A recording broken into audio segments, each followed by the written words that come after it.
Insane in the Membrane.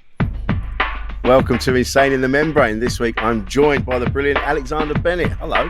Hello, Rich Wilson. How are you? I'm good, man. How are you? You all right? Well, everything all right? I'm all right. I'm currently up to my neck in Edinburgh Fringe admin. You and a million others, man. Yeah. Yep. So I am overworked, underpaid, skin. Isn't it funny how us comedians, Edinburgh, we lose money doing it, but every year we go, all right, fuck it, I'm going to do it again, and somehow we manage to find the money. I don't know how, but we seem to pluck it out of nowhere. Well, I can find the money this year because I've not done it for 4 years. Excellent. Which is wild to me because my last full run was 2019 pre-pandemic. And then I did just a couple of dates in that beautiful 2021 Fringe where there were about 4 shows and every room was full. Oh. And it was if you didn't do that, if you're a comedian and you didn't do that Edinburgh, you lost out and you'll never have that again. Ever. It was so beautiful. It was wonderful, wasn't it? No, I was up there for a week, just got to see everybody. After it, we'd been locked down as well, so it was lovely. And I did 2 work in progress shows at the Monkey Barrel, and it was literally reading off notes, and filled the room Excellent. For the 2 because people were just up for comedy, and I was there in front of an audience where I was like, I feel because I've got a full room in front of me, and I've not been performing that much because of the pandemic. I really kind of want to, give this room the beans. But I thought, no, you've booked an hour of new stuff. Commit to an hour of new stuff. And on the way out, I could hear the audience, and the audience were going, "Yeah, I like that bit, and I can see where he's going to take that bit, and I like the sort of clever thing he did at the end." I was like, "Oh, so it's the comedy savvy people who have come to see us in this kind of rebuilding state." It was so gorgeous. I think it was just nice. I don't think. It wasn't until we were locked down that we really appreciated what we actually do for a living, and not just the comedy. Just we lost our whole universe where this bunch of misfits from different places. We sort of come together and are sort of connected with that sort of silent understanding that you're a bit weird.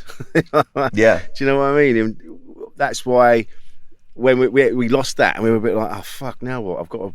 Oh God! I've just got to do me on my own for a bit. And one of the pleasures of being a comedian, and one of the pleasures of doing Edinburgh Fringe as part of that, is getting to interact with so many different people from so many different walks of life. Because there's so many different kinds of people on the circuit, and in Edinburgh, I know wrestlers because I did the Edinburgh Fringe. Yeah. I know magicians and stuff. It's crazy, isn't it? I know. Yeah, if I'd have stayed doing what I was doing, I wouldn't have travelled the world. I wouldn't have met, as you've just said, wrestlers, jugglers, all manner of folks, poets, and authors. Absolute scumbags. Scumbags. And I realised I'm not as scummy as I thought it was. Yeah. And it's all thanks to comedy, and that's I think that's one of the good things that I took out of the pandemic, out of the lockdowns, was I now have a newfound appreciation for everything that we have. But as I say, I've not done a full run since 2019, and this year is my first year because I've been doing the free Fringe for years, and it's been great as a learning ground and being creative and learning how the Fringe works. But I'd never done a paid show in a paid venue because, despite this accent and the way I speak, I could never afford it. And this is the first time that I can afford to do paid and PR and all that kind of thing. So I'm doing that. You're gonna go for it. Yeah, I think for people listening that I've heard of the Edinburgh Festival but haven't actually sort of been up there. It's the biggest arts festival in Europe, and we all pile up there hoping that our show will get a little bit of success or whatever, and then we forget that there's a million other shows that are up there hoping for the same thing, and we're all hoping to get noticed and whatever else, and it costs a fortune, and we don't make any money. Even if we make money doing the gig, we lose money because the accommodation is exorbitant. That costs a few grand, and being up there, and it's a lot of money, and it takes a lot out of you mentally. I know the last year, this is why I'm not going up this year, because last year really fucked me up. You know? Just the kind of pressure of the kind of usual Edinburgh pressure, or was it just the kind of exhaustion thing? It's just that because it's forever. You're going on every day, and you're up there, and every day you're worrying about ticket sales, and you're worrying about hopefully the show's going to be good, because you're doing the show every day. You're going to have you'll have good ones, and then there's going to be the one where you die.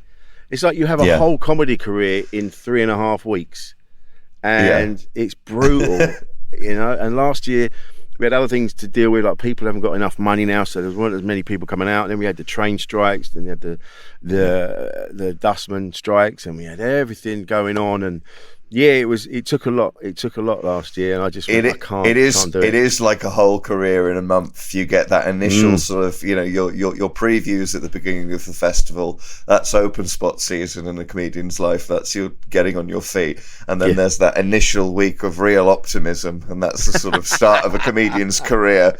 And then there's the middle part, which is, I haven't got what I wanted, and other people have got what they want, and I feel tired. And then there's the end of the comedian's career, which is just, can we get this over and done with now, because I'm really finished with this. I'm just done. And then you're on the train coming back, and it wasn't until afterwards that I got the numbers back, and I was like, oh, okay, it wasn't as bad as I thought. I just thought I kept turning up to an empty room every day, but actually on the whole it actually worked out all right. But I just didn't want to go through that again, and I don't think people don't really know that side of comedy. They don't see the bit where we're travelling up and down the motorway, we're sleeping in bus stations, we're doing overnights on mega buses, and you know, I used to say, when I was married before, my wife would come in from work and she'd find me sat in the same place she left me in the morning, and she's like, what have you been doing? I'm like, I've been working. Where is it? I'm like, it's in my head. And then and then she'd come to a show, she'd go, oh, I see, because I'm like, that's what I'm doing. It's all in my head, with a few notes and notebooks scattered around. There's a lot of work goes into what people see. People see the 20 minutes, the half hour, the hour. They don't realise it takes hours to get to that point, that show.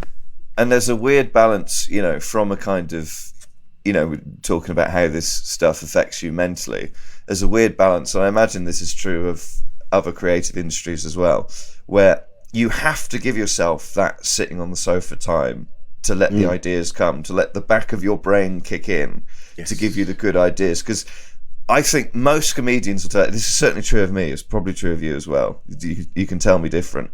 Most of the best jokes or bits you've ever come up with did not come up when you were sat in a coffee shop really looking at a paper, really trying to write.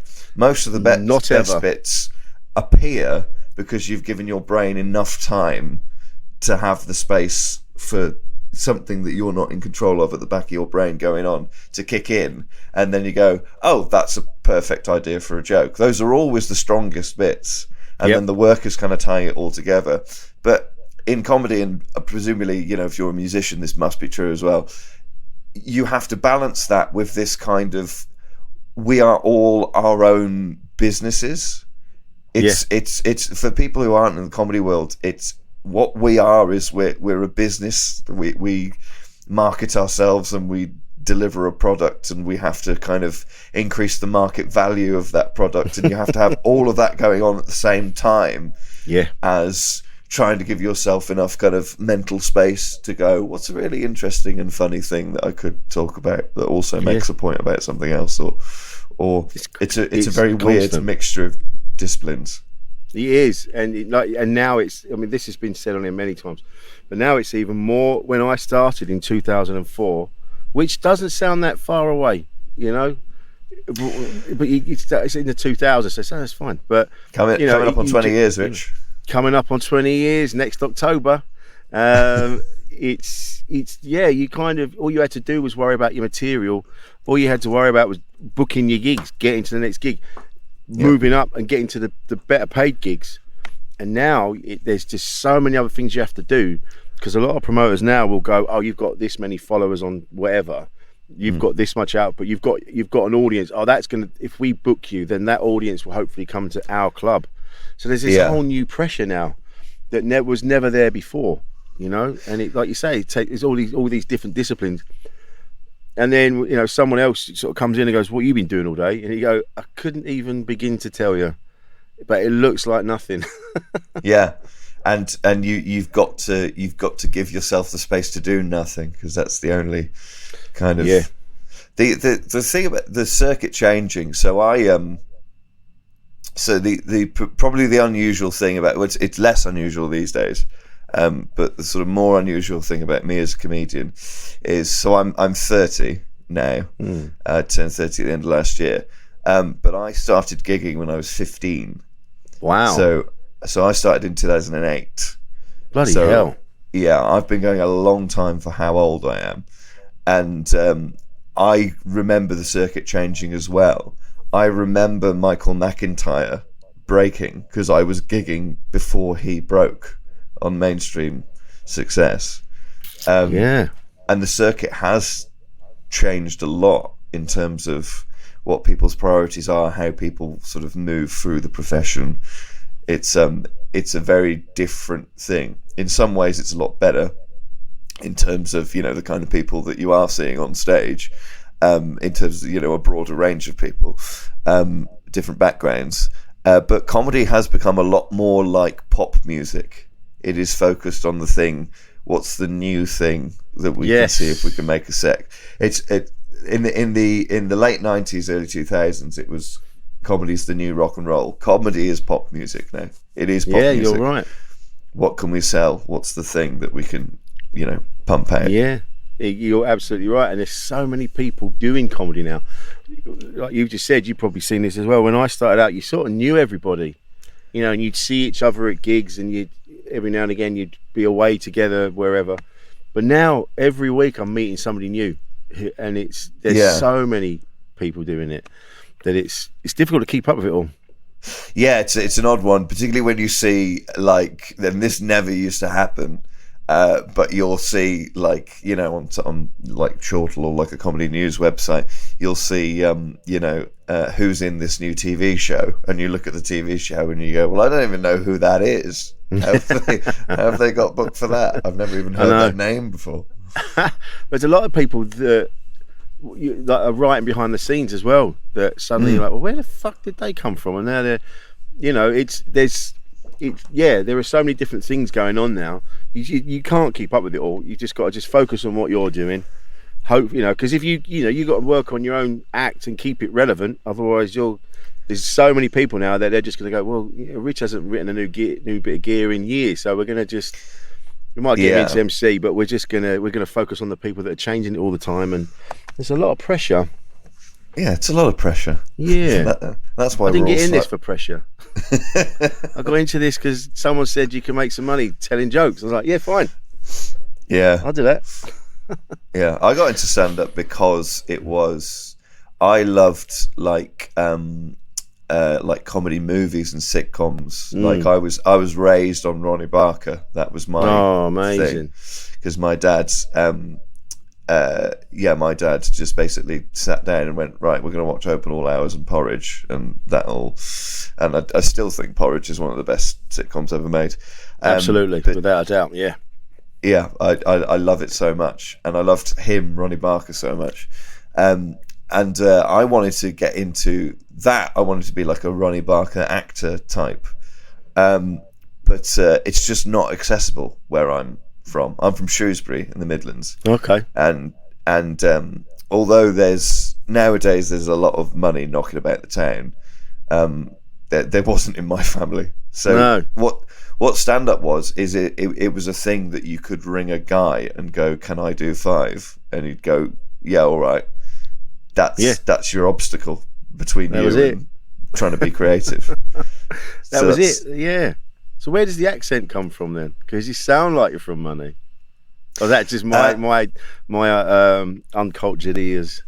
Well, it's so I think it's a combination of factors. The first factor being is that I'm from a part of the Midlands that doesn't really have a specific accent. Right. And there's quite a lot of bits in the Midlands like that. You wouldn't necessarily know if someone was from Stafford. You wouldn't necessarily know if someone was from Leicester. So it's a combination of that.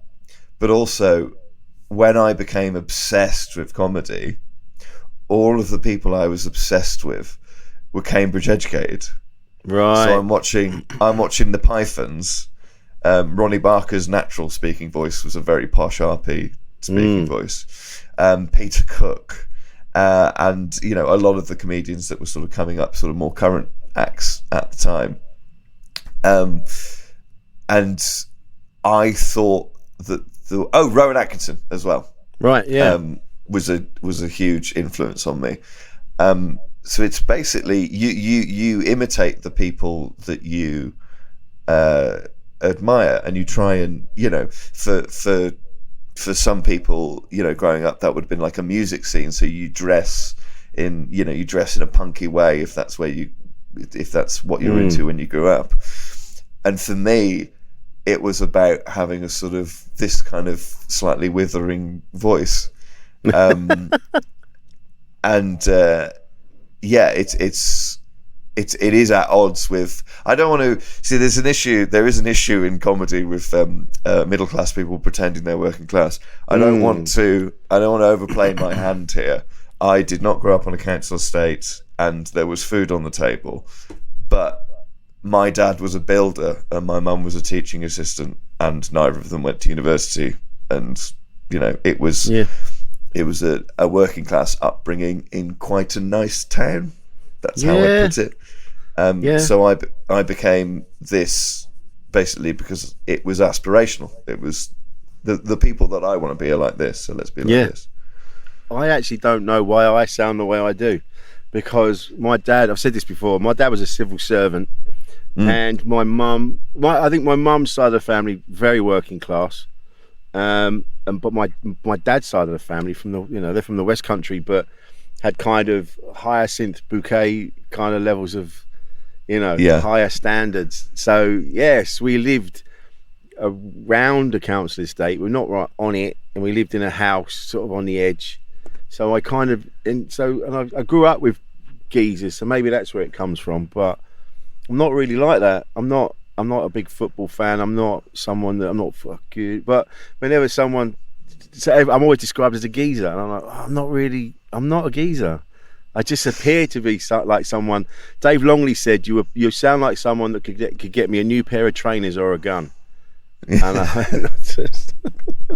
all right, fine. I'm not going to fight it anymore. But I don't think you sound like that. I think you sound like someone who used to be able to get me a new pair of trainers or a gun, but now runs quite a nice cafe. It's been out of the game for a few years now. Yeah. He took the money he made and he went straight with it. To be fair to him. Yes, because all my mates either died or banged up, and I'm like, I don't want that life anymore. I'm out, boys. I don't want that life. I've got kids of my own. They've got to have a stable house. Could open a pie and mash shop in Stepney. So you can have a nice quiet life. Got the missus. Telling all the customers about how things used to be. I used to know the craze. Yeah, they used to come and I used to knock around with it. My granddad went to school with the Richardsons, so I remember Mum telling me stories about that. My nan telling me stories about that, about how they asked him to go and work for him, and he went, "No, I think you're all cunts," and he just went and joined the Navy instead. So so even that. Do you want to know? It's in there. Do you want to know a story about someone who worked for the Richardsons? Mm-hmm. Who I met. So I went to film school. That's how I got to London. I got into film school, and moved down to London. And you do like a documentary module where you have to make your own documentary. And the guy on my course found this guy in a bar in Soho, where it was basically the old criminals bar in Soho. All of the patrons had done time and were criminals in one sort of manner or another. But the bar had been bought by new owners, and they were trying to turn it, because it was like kind of a cool small space with old-fashioned decor. Yeah. They were trying to turn it into a sort of hipster joint. Right. So there was this weird blend of like 22-year-old lads who've grown their first mustache and they're wearing like fake frames. Chatting to guys who used to do post offices. And it was a weird mix of people. And my friend went down there where we found this guy. I won't say his name, but he'd been a bank robber in the 70s for the Richardsons. Wow. And at the time that he was working for them, the Richardsons saw what the Crays were doing, because Richardsons was South London, Crays were North London. Could be wrong. Crays were East, East. They were looking at what the Crays were doing, and the Crays were kind of ruling by intimidation. They were kind of, if you say anything about what we've done, we'll batter you, basically. And they decided, because they saw it wasn't very effective, because people hated them because of it. And the Richardsons, at this moment in time, they were going, we'll go the Robin Hood angle. So everything that we steal, we give something back to the local community. And they particularly gave it to pensioners. They would give it to old people. Pensioners and nurses. That's who they were giving it to, because the nurses are looking after the old people. These need the money. So that meant that if the Richardsons did something and the police asked the local community, what have you been up to? The local community would say, didn't see anything, because they're getting the kickback. And this bank robber that we found, we wanted to make the documentary about how he met his first wife, because he'd been working for the Richardsons, and they used to throw big parties for the nurses, and it was kind of social thing, and he saw this nurse that he quite liked at this party, but he didn't have the guts to kind of go up and say hello to her, and he remembered her and he regretted it because he didn't have the chance to put the moves on. About 3 months later, he stood in a bank with a pair of tights over his head, holding a sawn-off shotgun, while his mate is over the counter putting money into a bag, because it's the 70s and money was just in a counter. And he sees this nurse with her hands over her head on the floor, and he's like, oh, that's that nurse that I like. So he goes over to the bank counter, gets a blank check and a pen, and writes his phone number on the blank check. Goes over to the nurse, puts it in her hand, and that's how he met his first wife. What? She rang him? She rang him afterwards. I mean, there's only one way to go after that, isn't it? I mean, he was lucky she didn't grass him up. Well, that's the risk, isn't it? That's the risk. Yeah. But the balls to do that. You're in the middle of a bank raid. You see that, and then you give her evidence, basically. And and she went, oh no. He gave her his home phone number. I've never heard of anything like this before in my life. He might as well just taken his tights off his head and told everyone his name. It was, man. Anyway, simpler times, more innocent times. That's what I was doing at university, chatting to him. Wow. You know, it's funny. There's a few videos that keep popping up on social media, and all the old gangsters talking about what they used to get up to, and it's even what they did was horrible, but the way they're telling it just seems so almost like childlike. You know, it's like a real kind of like, yeah, we did what we did, but it was all business. It was what it was. Whereas now, gangsters, it just seems awful. It's just all out warfare, but I guess that's just time, isn't it? That makes it seem more playful. Yeah, maybe it's viewing it through rose tinted, or maybe there's something in it. Was that those kind of London gangs did come from a genuine kind of working class background, where although you're behaving in appalling ways, ultimately you are kind of community minded in a weird sort of fucked up kind of way. It's I know what you mean, where you're sort of robbing. Mind you, the Crays were more bullying shopkeepers, but they seem to be like bank robbers. It's like, well, that's not your money, that's the bank's money, we're just going to have it. Do you know what I mean? And I'm saying that this is their ideology, which is why they can look back on it. But also, presumably, if you're in that kind of criminal outfit, you feel very close to the people that you're close to. So you're sort of you're thinking back to, you know, people that your family basically. Yeah, that's true. Yeah, I can see that. It's funny when you meet these people, or people that are, you know, in that kind of lifestyle. They're a different breed. You know, like, there's, you know, you might have thought that you've done something a little bit naughty, but these people have been properly naughty. It's just, yeah. You know, when you meet someone like that, you're like, they have a different vibe where you go, I would not want to be on the wrong side of you. Yeah, you know? and the kind of, you know, I think this about the guy that I knew that I interviewed for university. He was he went from very gregarious and generous to very intimidating very quickly, and he seemed shot through with regret.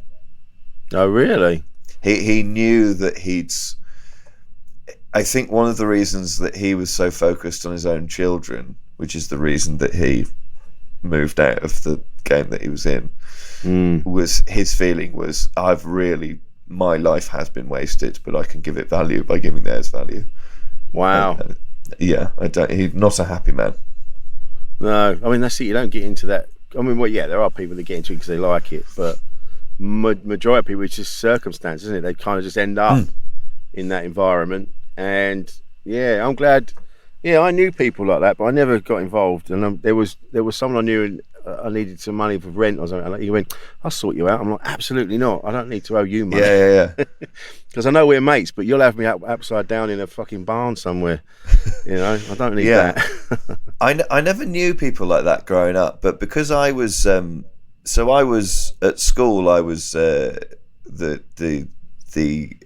sort of SWAT boy of all the boys. I was the swatty one, and that kind of deteriorated over time, but it was broadly true. But because I was funny, I was friends with all the naughty kids.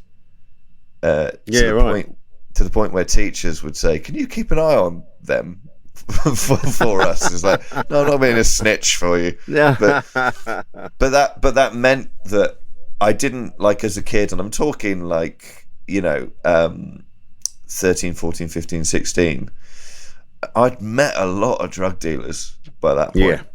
Because all the kids I was hanging out with were doing drugs, but they wouldn't let me do any because they were like, at 14, they're like, no, Bennett, you've got your whole life ahead of you. I've already gone down this road. Yeah, it's not for you, babes. It's not for you. You want a child saying to another child, "No, I've taken a wrong turn here, pal, but there's still a future for you." Yeah, there's no hope for me. I'm only 12, but there's no hope. But I couldn't possibly recover. Well, how'd you find it? So you've been doing comedy since you were 15. Yeah. And so have you? So when you left, did you go to uni? Did you do that? Yeah. So 18, left sixth form. Chose my. I did two lists of do I want to go to drama school or do I want to go to film school, and then I thought I cannot spend 3 years with the sort of people who go to drama school, so I went to. It's all a bit jazz hands, isn't it? Yeah, well, the actual reason is I thought I'm already sort of performing, so I'm sort of developing that skill set on its own, but I'd like to learn the filmy stuff, and I can't do that without support.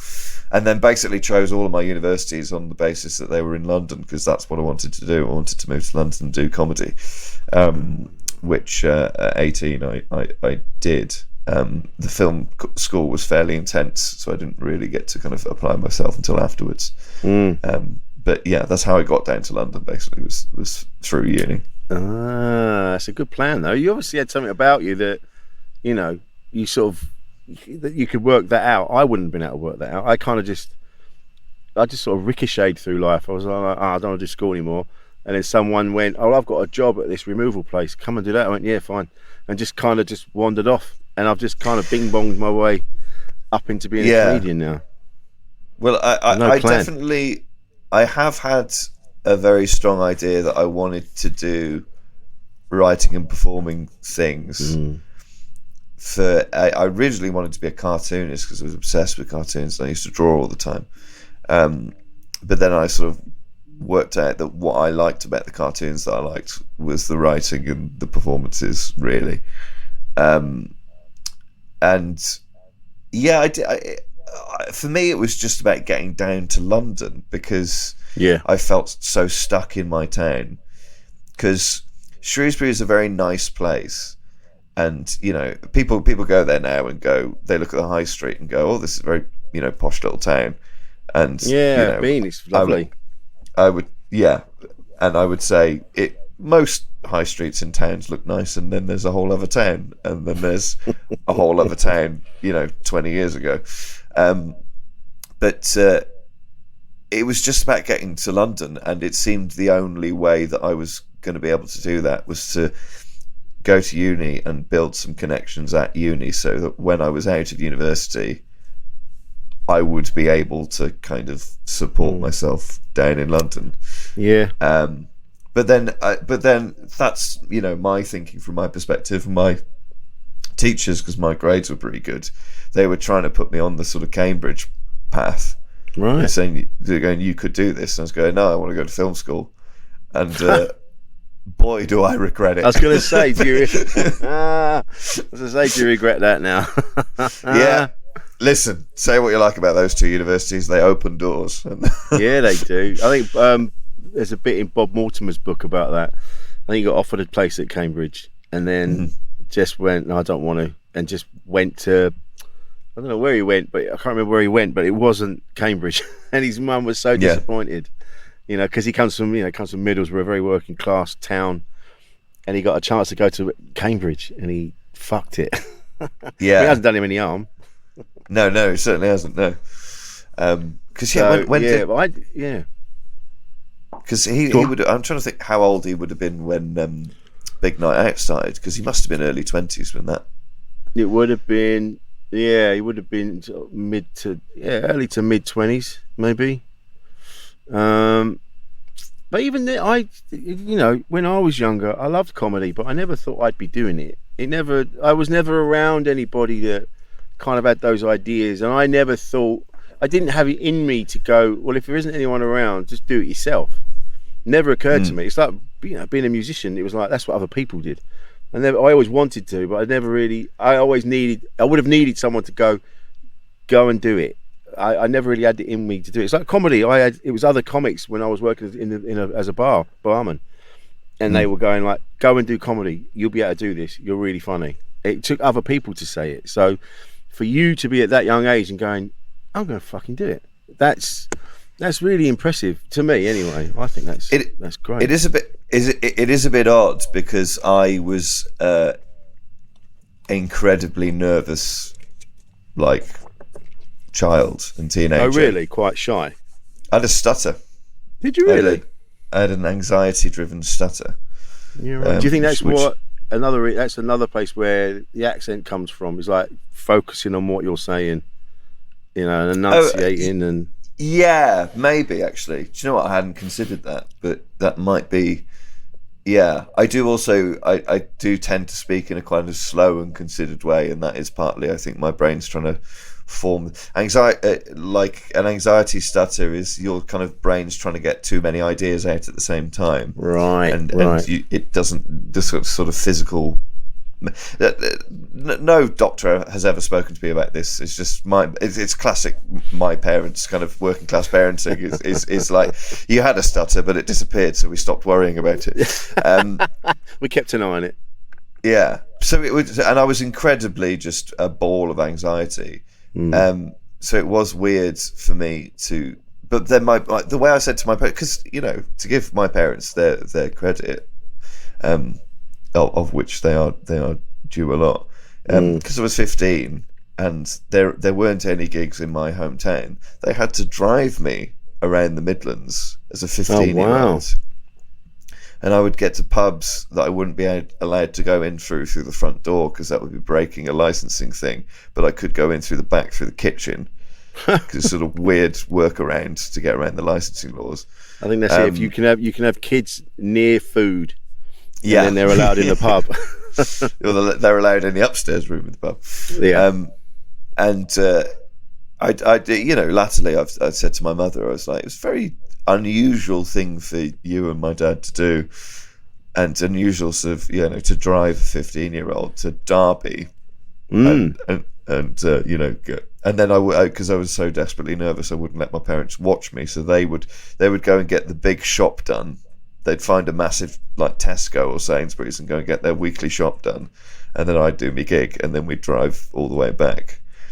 Wow. And I said, what? That was very unusual. And my mum said it was the first thing you were ever interested in.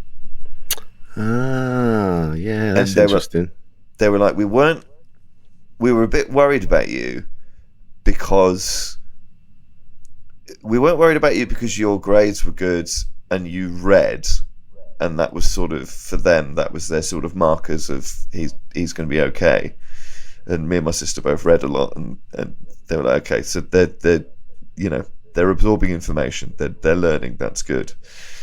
But he doesn't appear to have any interests whatsoever, apart from drawing. And then that kind of fell away. And I remember, I said to my mother once, you and Dad very good at taking me and my sister to sort of,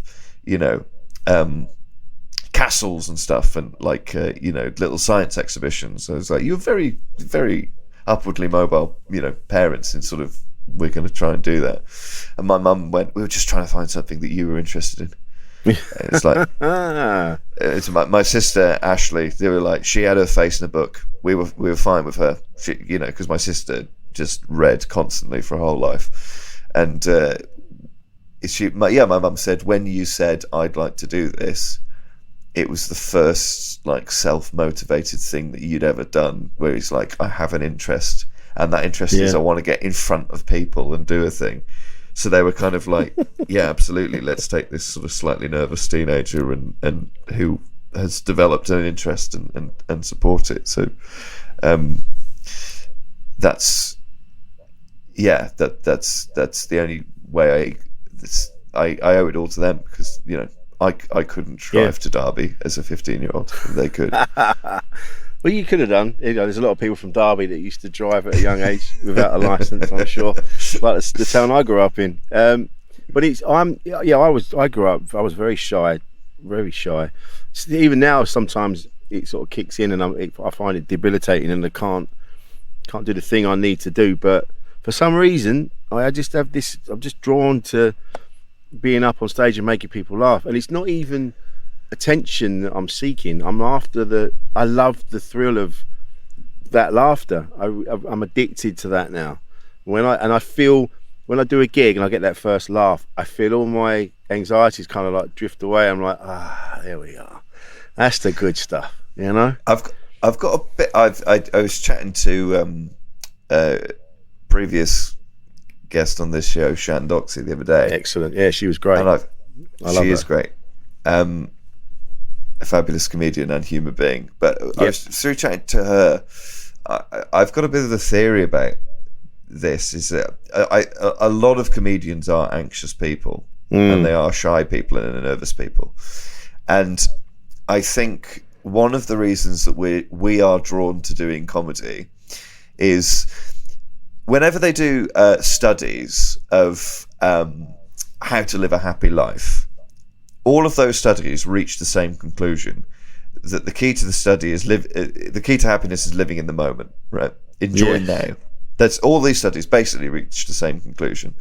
And also when they interview people who are nearing the end of their life, they're always the biggest regret is, I wish I lived in the moment more. And it's like that's how to be happy. How to be happy is not a complicated question. We know what the answer is. Yeah. But if you're anxious, like myself or yourself, like I spend so much of my life worrying about the future and regretting the past, and I just live in this constant, I need to do this. Oh, I shouldn't have done that. What standing on a stage makes you do is it makes you be present.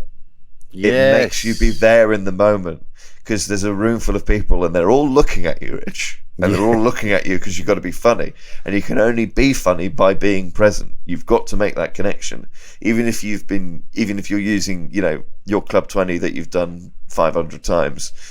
You've still got to be there, and you've still got to be in it. And I think that's a great point. Yeah, I think that's why anxious people are drawn to stand up specifically. Yeah, it forces you to be there, and it gets you out of your own head. It gets you out of your own anxiety. That is it. That is why I like it. When I'm up there, I don't have to worry about things. I'm not worried about actual things that I need to sort out. That if I don't sort them out, I'm going to get in trouble. If I'm up there, I'm like, oh yeah, give a shit. I don't give a fuck about any of that. Yeah, that's a great point. That's excellent. Yeah. And then you start being present and having a good time, because, you know. Yes. That's nice. I like that. Then you start being playful. If you're having a really good gig, you know, you're having a really good gig, you got the audience, and then you start improvising on top of a joke in a way that you've not done before. You know, you're doing a bit more of an act out, or you're pushing it. And that's really being present. That's really being in it. But I've had those moments, and you come off and you go, "Fuck! I don't even know what I said." But you know, I just realised, I know that I've had a good time, and everyone's going mad. And I'm like, oh yeah, and it's nice to reach that state. But I am riddled with self-doubt and confidence issues a lot of the time. But I don't know what's happened lately. I'm kind of like, fuck it. What's the worst that can happen? And I kind of talk myself out of it now. As before, I used to let it engulf me, and I'd just be crippled. I'd just be laying on the bed, you know, not getting out of bed until like 2 p.m. And then I'd be in that cycle of fuck, I haven't done anything today, and then I'd feel shit again. Anxiety, and I think, and you know, I've had serious kind of depression on and off for 20 years.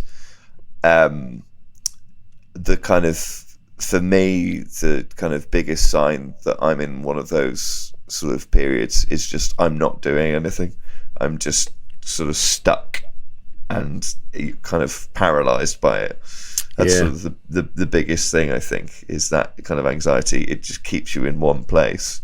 I think sort of people sort of who aren't necessarily that anxious would think that anxious people would be kind of flighty, or kind of, you know, kind of oh, what's happening? Oh, kind of, you know, almost like panicked. But in my experience, anxiety is just being stopped. Just kind of hitting a wall and not being able to sort of do anything or get over it. I think that's it. I used to worry, is this ever going to go away? And you know, you're trying to do all you can to sort of get out of it. And then there was a few times I just let it engulf me and just go, just let it happen. You know, just lay here and just let it wash over you. And hopefully it'll just kind of, you know, sort of disappear on its own. I did that a few times, and it works sometimes, and then other times like, all right, it's 3 days now. Yeah, you need to do something. That kind of, if you're able to acknowledge the kind of place that you're in mentally and go, okay, I'm just going to ride through it. Maybe sometimes for some people that's useful. I think I always struggle with the thing that really screws me over is just not recognizing where I am kind of mentally. If I can recognize that I'm having a depressive episode, I now have the kind of toolkit to moderate my behavior and behave in a way that's going to help me. Usually, you know, sometimes I still slip into bad behaviors, which in you know, my history with depression is largely getting drunk and behaving in odd ways. Same. but you get some good stories out of it. This is no good story starts with, you know, like, also I was having a cup of tea. Yeah. No good story starts with, so I was having my morning protein shake. And I was just off to the gym, and I just finished my Huel, and then a guy comes up to me. It's always when I've gone fuck this, and I'm in the pub 3 p.m. And I'm like, I haven't got any money, but what I've got, I'm going to spunk it on this, and just and then suddenly there's always someone else that kind of rocks up. There's always there's a magical time in a pub where like-minded individuals just appear together, and you end up talking to whoever, and all manner of shit happens. I love it. Yeah, it's a golden period where strangers. I think that because it's during the day. I think it's what it is. It's that time as well because it's not 8:30 in the morning. So when you're with proper alcoholics in a Wetherspoons, because it's £3 a pint. I think it's a sort of 3 p.m. 3 p.m. is normally people that are either in our industry or they're also freelancers. They're maybe writers or wherever they are, but they've got that time. And all at once, we all kind of go, I'm going to go out and I'm going to have a pint. This is bollocks. And we all kind of meet at the same time. So it's not complete despair and devastation, but there's an anxiety or there's a need to go, for fuck's sake. And we go have a pint and we all bump into each other. But then, of course, what's the best function of a pint is that it gets rid of some of your social anxiety. That's why it becomes such an addictive thing. Is it's just you are less socially anxious 2 pints in. It's 2 pints is a sweet spot. Yeah, absolutely. And I don't know if it's because of my age, but now it might be because my kidneys are fucked. I don't know what's happened, or my liver's just decided to give up. But I have a pint now, and I'm straight away. I'm like, whoa, the sweet spot comes along quicker. Oh, does it? Okay. Yeah. So I'm like, okay, there might be an issue here. Yeah, I'm still trying to balance out my drinking since I had a pretty good relationship with booze before the pandemic, and then pandemic came along, and then also the work coming after the pandemic to try and get yourself back on track. You're just exhausted all the time, and the only way to relax is I'll have a glass of wine. Yeah. And Christmas comes around, and in our business, you're just working constantly from like mid-November right up until Christmas. So I'm still trying to recalibrate. I've got better, but I'm still possibly drinking a bit too much. Well, we don't. I've said this loads of times on here. We don't really drink at home, but every now and again, like my wife Kate will go like, just get a bottle of wine, and we'll have a bottle of red wine, watch a bit of telly, and that's acceptable. It's when it just seems, if it's wine, it seems to be fine. It's like, oh yeah, you can have wine when you want. But if it's beer, you go, I'm just gonna have a beer. You go, mate, it's 10:30 in the morning. You go, you're not at an airport now. You're out in the real world. So it's later on. It's weird that little, that sort of, if you're having a couple of pints at home, people might go, oh, you're having a couple of pints at home on a Tuesday. But if you cook a nice meal and have a full bottle of wine between you and one other person, it's completely fine. It's like, do you know how alcoholic wine is? It's just... I know. I read that it was in Jack Kerouac's book On the Road, and it was talking about Dean Moriarty's one of the characters, talking about his dad, and he was saying that his dad was a wine alcoholic, not a whiskey alcoholic, which is a wine alcoholic is even worse. Because like you say, it's so potent and it's more socially acceptable to have. And it's a particular kind of drunk as well, wine, I think. Yes. It's a different kind of drunk. Wine was the thing that I really went at hard in the pandemic. Really? It just bottles of red wine. Because it's I don't even know how to put it, but it's so fucking easy to drink, Rich. Especially a good bottle of red. Yeah, and it's like, when you're having pints and it's a bit too much and you feel a bit like full or whatever. It's not that. It's the wine you can drink when you're having a meal. Wine you can drink, when you're just pottering about the flat. Wine you can drink if you're just having a shower. There's all sorts of... Yeah. Although there's a American comedian, Kyle Kinane, that I really like. He's got this whole bit about different drinks for different parts of the house. You know, like, so he's like, oh, so you're on the porch. Oh, have a whatever it is, like this little, you know, like have a cream mint thing or mint julep. When you're in the lounge, like, oh, have a nice scotch. You know, you're in this place, you're in the dining room, have some wine. He goes, you're in the garage, have a beer. He goes, but there isn't one for the bathroom. And he's like, you know, so just have. He goes, I have beers in the shower now. It's like a spa day. You know, like, do you know what I mean? It's like, so if someone was to say like, oh yeah, I'm having a few beers or I'm having some wine in my house, oh, that's fine. I'm drinking beer in the shower. Oh, you need to go and see someone. but apparently that's a thing. I didn't realise that there is a thing, having a beer in the shower or having a beer in the bath. Like having a hot shower and having a hot bath and having a cold beer. Apparently this is a thing, which I wasn't, because I don't drink beer. No. I wasn't ever aware of it as a, you know, I just, when I'm in the shower, I just take in a couple of sambucas, you know, that's what I just a couple of shots, take the edge off. A couple of whiskey chaser. That's just a couple of Jaeger bombs just to set me up for the day.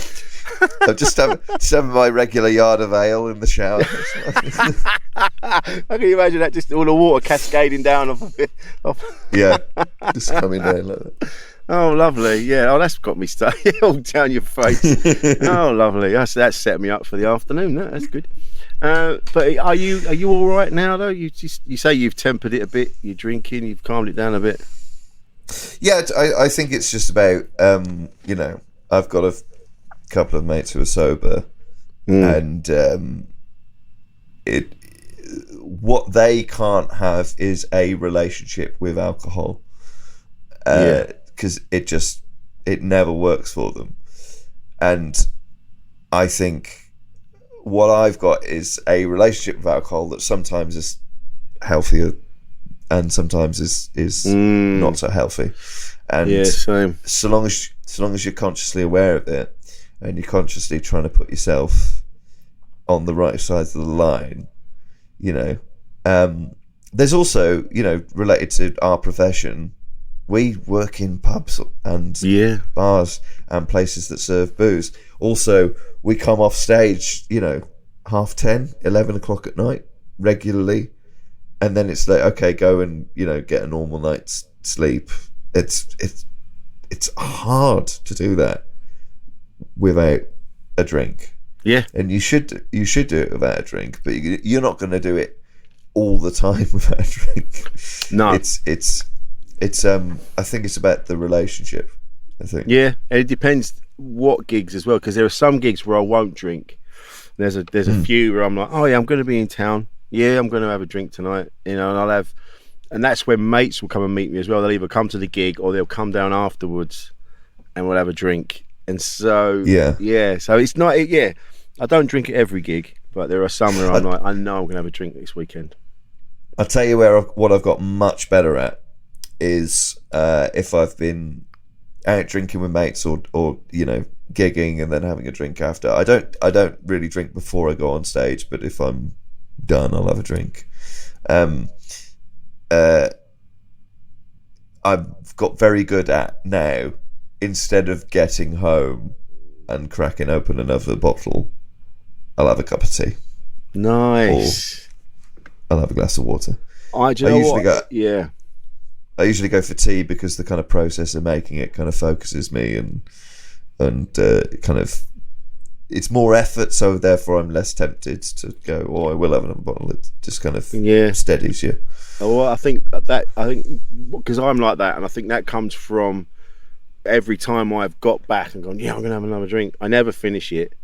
I'm like, because the energy's gone. Another reason why I was enjoying what I was doing is because of where I was and who I was with. But now I'm home and I'm like, oh yeah, that's all sort of gone now, and it does change the taste of the wine. You kind of go, oh, this isn't nice now. So having done that a few times, and now I just get in and go, no, I've had a nice time. Cup of tea, some sleepy tea. Yeah, nice. Sleepy nice bit of sleepy tea, and then I'll get in, and my wife's a very light sleeper, so with all the best will in the world, I always end up sort of waking her up just by movement in the flat. And so I'll come in, and she's always brilliant, and she just like right, and then she puts a sleep story on, you know, like Nick Offerman or whoever, and we just lay there and we go off, and it's lovely. And I never thought I'd say that. I always thought it'd be like full on party, fucking yeah, but no, it's like no, nice sleepy tea, and a nice little story. Yeah. It's lovely. Yeah, you need both in your life. You need a bit of hedonism, and you need a bit of, you know, relaxation. And that is exactly it. It's a lovely picturesque image that you've conjured up there, Rich. There you go. We've what a way to finish. Beautiful. Thank you so much for joining me, Alexander. Where can we find you? Have you got things to plug? Are you doing shows and things? So you can find me at Alexi Bennett on Twitter, Alexander Bennett on Instagram, Alexander Bennett Comedian on Facebook. I am doing the Edinburgh Fringe this year. I've got tickets to sell. Excellent. My show is called Alexander Bennett, I Can't Stand the Man Myself, which obviously I've called it because whenever anyone else says my show, it'll sound like they hate me. And it's a show about self-hatred and men's mental health issues. Excellent. But specifically a critical inner voice is what the show is about. Yeah. And how I've made decisions in my recent life to attack my critical inner voice head on. That sounds great. So buy tickets for that when they go on sale. And I have a podcast called Born Yesterday with the comedian Andy Barr, in which excellent. I love Andy Barr. Andy Barr is a very funny man. Very funny. And the premise of Born Yesterday is that myself and Andy are clones of ourselves, and we only have learnt about 3 things in the day that we've been alive, and comedians have to come on and explain other things on the basis that we only understand 3 things. So the classic example is, okay, Rich, I only understand Toy Story 3, what a cheesecake is, and what a lawnmower is. And you've got 2 minutes to explain to me what the Second World War was. Your time starts there. That's the podcast. That sounds amazing. And is that available everywhere? It's available everywhere. We've had lots of guests, big names, and we've got lots of stuff coming up. Excellent. Nice one. Thank you so much for coming on. This has been an absolute Thank you very pleasure. much, Steve, for having me. Lovely to chat, Rich. Absolutely lovely to chat. Thank you to everyone for listening. We'll see you next time on Insane in the Membrane. Insane in the Membrane. Yes, mate.